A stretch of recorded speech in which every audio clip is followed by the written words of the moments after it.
Welcome back to Passionate World Talk Radio Network, a wholly owned subsidiary of Global Media Network LLC. Educate, enlighten, entertain, and let's not forget mindfulness.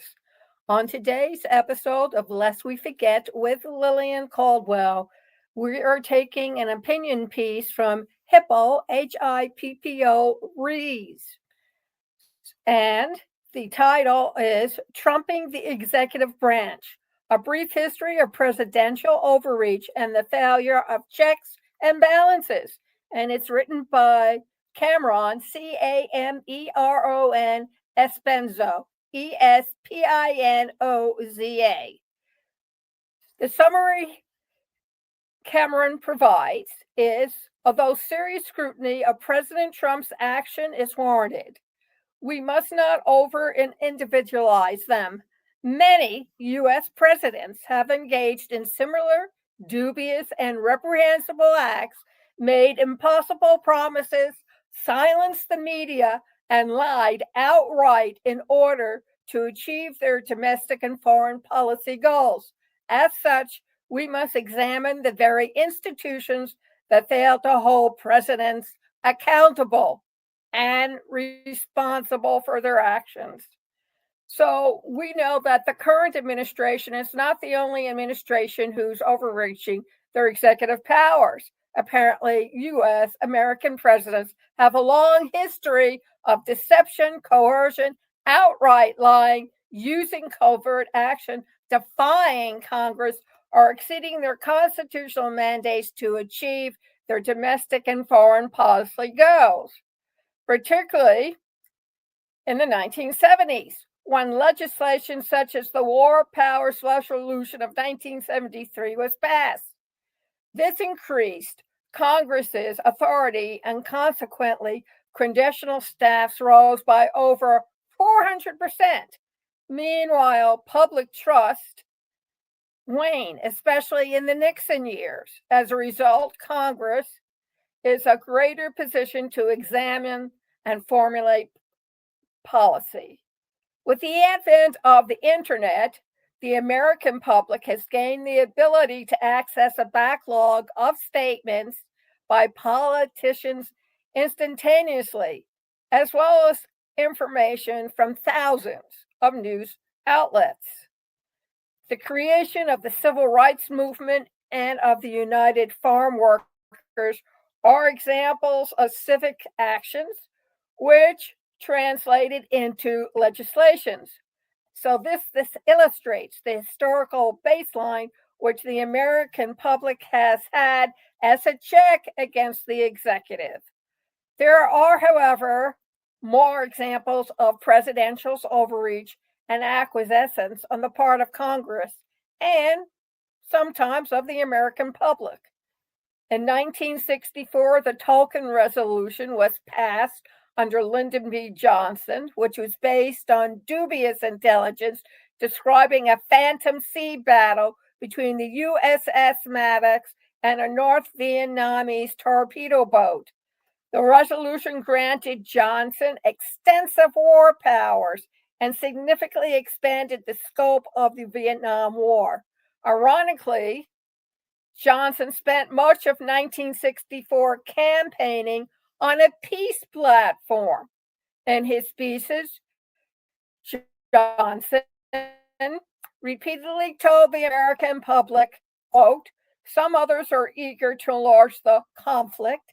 However, we are not about to send American boys 9 or 10,000 miles away from home to do what Asian boys ought to be doing themselves. We don't want to get tied down to a land war in Asia. So vote for Johnson was a vote for the de-escalation of the Vietnam complex. Yet 1 year later, 3,500 American troops were sent to Vietnam. The number of troops Johnson sent to Asia would eventually exceed 500,000. At the time, the 1964 resolution didn't have a lot of scrutiny on the part of the legislative branch. The House voted unanimously on the resolution, with only 2 dissenting votes, which emerged from the Senate. Johnson went on to say that the resolution, because of the broad scope of the powers it granted the executive, was like grandmother's nightshirt. It covers everything. Then came the Iran-Contra affair, represented by President Ronald Reagan's most notable act of deception. In 1982, Reagan sold weapons to Iran in exchange for hard cash and the liberation of American hostages in Tehran. He used the money from the arms sales to fund the anti-government right-wing militias known as the Contras in Nicaragua, thereby advancing his commitment to containment involving neither military intervention nor significant military budget increase. In doing so, the administration bypassed Operation Staunch, which banned U.S. arms shipments to Iran, and Congress by orchestrating a money transfer between Israel and Stanford Technology Group's international Swiss bank account, while exploiting loopholes in Bolin 1 and 2 legislation passed by Congress to restrict funding for the Contras. Furthermore, this contradiction the administration's message to the American public. Just days before the deal with Iran, Reagan stated, quote, "The United States gives Iranian terrorists no rewards. We make no concessions. We make no deals," end quote. The way in which Reagan administration went about gaining support for the Contras was equally dubious. In 1983, he created an institutionalized propaganda department under the National Security Decision Directive.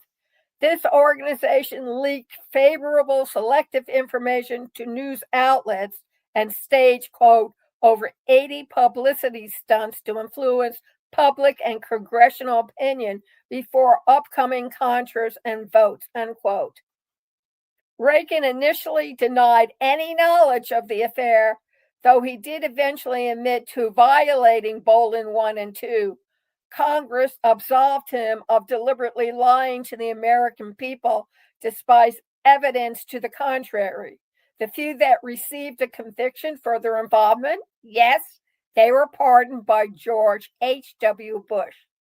His son, George W. Bush, also practiced deception through fear-mongering and outright lies to Congress, to the American public, and to foreign governments when he vastly exaggerated the threat posed by Saddam Hussein by claiming that the Iraq president had weapons of mass destruction in his possession. Despite thin and unreliable evidence, lack of international support, and skepticism in Congress, Bush was able to obtain congressional approval for the 2002 National Security Strategy by deliberately timing the debate before midterm elections.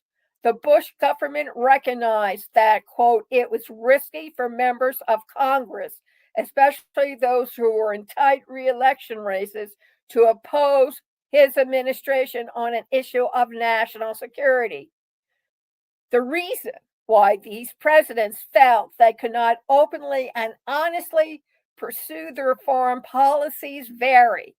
However, in each of the aforementioned cases, the presidents lacked full congressional support, and they felt they were preserving national security and were driven by a sense of immediacy and necessity. Motivation for these types of acts include the preservation of international order, the upholding of American credibility, perceived aggression, institutional constraints, and the experience of recent conflicts. In 1973, Congress did pass the War Powers Act to stop future Vietnams, although the conflict there was ongoing. But presidents have since largely ignored this check on their power. Furthermore, instead of challenging the president, Congress has used its extended powers for grandstanding and feigning activism in times of crisis. Congress has tended to submit to the president for fear of looking weak in the following election. Opinion. So when the atomic bomb is dropped on the U.S. from Iran because our current administration threatened them with bombing them, remember that quote. The Congress was afraid of the president and looking weak in the following election, which are midterms. These actions, as well as increasing campaign promises and bleak pictures of domestic and international affairs, have contributed to deep-seated cynicism among the American public. Think about our current administration's grim portrayal of the United States and its simple promises to resolve the issues of the day, solving our immigration issues with Central America and Mexico by building a wall. However, he's not the only one. JFK, in his 1960 presidential campaign, terrified the American public by speaking of a security gap in order to boost his election bid. And Ronald Reagan argued, much to the chagrin of Henry Kissinger, that under President Ford, the United States had become number 2. Furthermore, these presidents ran on a platform of unattainable ideals, facial solutions, and nonspecific policy promises rather than pragmatism. He goes on to say that he has pointed to several well-known examples in history only to demonstrate the fact that American presidents have a tendency to present, quote, the American public with a simple-minded, cost-free view of the world, that they often disappoint the American public early on. And this is also illustrated by the fact that outsider candidates, Carter, Reagan, Clinton, Bush II, Obama, and the current administration, run as anti-presidents and have had such success in the past 50 years. But perhaps also more troubling for us is the harsh rhetoric or the implausible promises without explanation that our current administration uses. George W. Bush, in an interview with Mike Wallace, stated, quote, "I do not need to explain why I say things. That's the interesting thing about being president. Maybe someone needs to explain to me why they say something, but I don't feel like I owe anybody an explanation." Richard Nixon said, "If the president does it, that means it's not illegal," in his infamous 1977 interview with David Frost. What we need to examine are not the lies per se, but the persistence of saying these lies.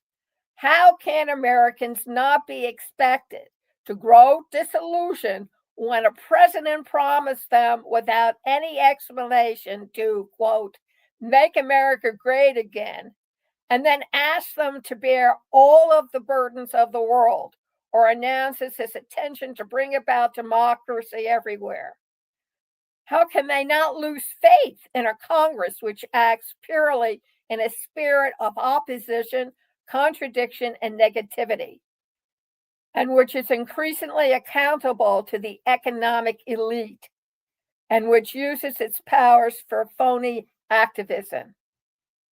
When one reviews the history of American foreign policy, it seems that the current administration engages in covert acts, uses deception, or drives the press into quietude.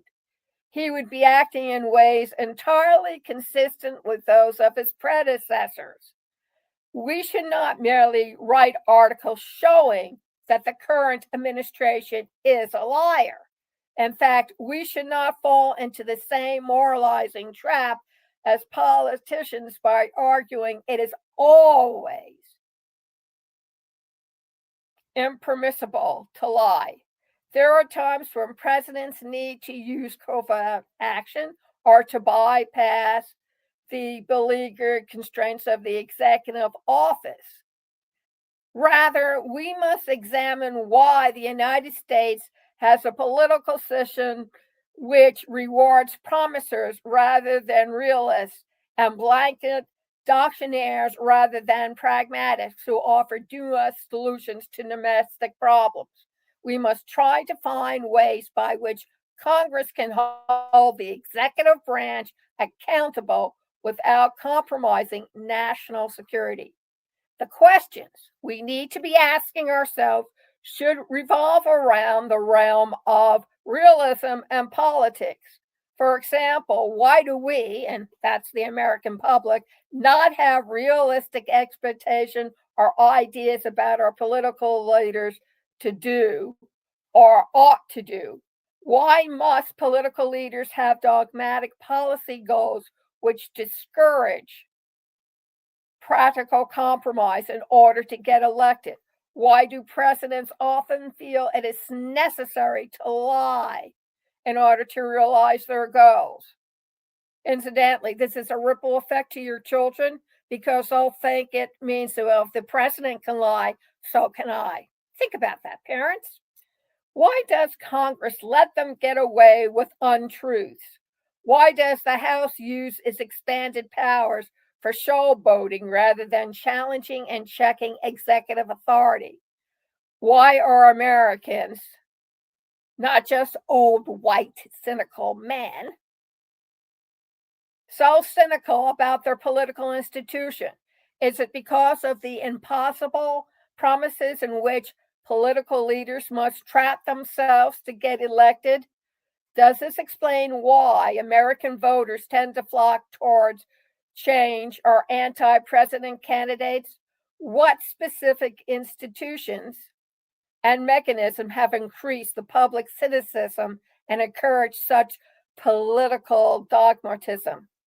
Scholars, some of them, have suggested reconstructing the National Security Council, making realistic campaign promises, and increasing community leadership, extending congressional term limits, campaign finance reform, abolishing the Electoral College is one such effort. The greater public understanding and control of the international monetary system, independent commissions for redistricting and ranked choice voting, and civic education are solutions which have been proposed to strengthen democratic institutions and accountability. However, the legacy of American politicians and political institutions are waning. Media outlets must bring attention to specific institutions and behaviors which undermine American democracy rather than singling out the current administration. For in many ways, the current administration is a caricature of a failed political system. Thank you very much for joining us this afternoon. If you're very interested in what I'm saying, you can read the entire article in Hobbes Read, and the URL is provided in the blog. So go over to passionateworldtalkradio.com/blog, and you can go and check out the article yourself. You can also see this video and hear the audio over again by going over to passionateworldtalkradio.com/blog, where the audio is posted, or scroll down to State of Current Affairs, click on it takes you to a page where a Google link is. Click on to the Google link and it'll take you into the belly of the beast, YouTube. You can also be invited to come over to passionworldtalkradio.com and have us help you with conscious research solutions, where if you don't know where to start, how to do research, how to find the research you need, and more importantly, how to use the research you find, we can help you. Go over to passionworldtalkradio.com/research made simple and scroll down. You are offered a free 15-minute consultation where we can answer all your questions about helping you with your research and also what we can do for you.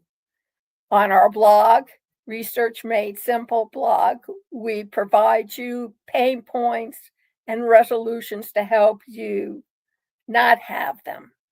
And if you need any help, in addition, whether it's business, personal, or spiritual, check out AI with Lillian. It will take you over to the webpage of ruby.ai, read the testimonials, see how it works, and then sign up for a monthly subscription. It is not going to go away, artificial intelligence. Your children are going to grow up with it in the form of robots. Thank you very much for listening. And if you really enjoy special reports, lest we forget, chatting with Betsy, political and sports commentaries with Dan Riley, please donate. passionworldtalkradio.com/donate. And let's keep this all women run and operational internet talk station alive for the next millennia. Thank you and have a great weekend.